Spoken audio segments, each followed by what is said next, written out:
Artificial intelligence important.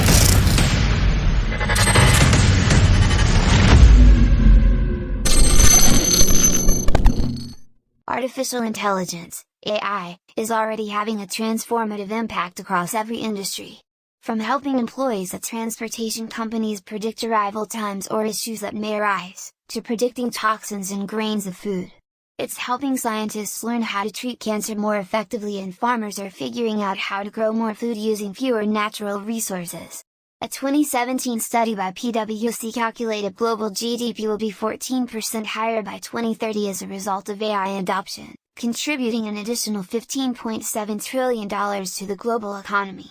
To dig deeper into the business impact AI can bring to specific industries like manufacturing, retail, healthcare, financial services, and the public sector, Microsoft commissioned the Economist Intelligence Unit report, Intelligent Economies, AI's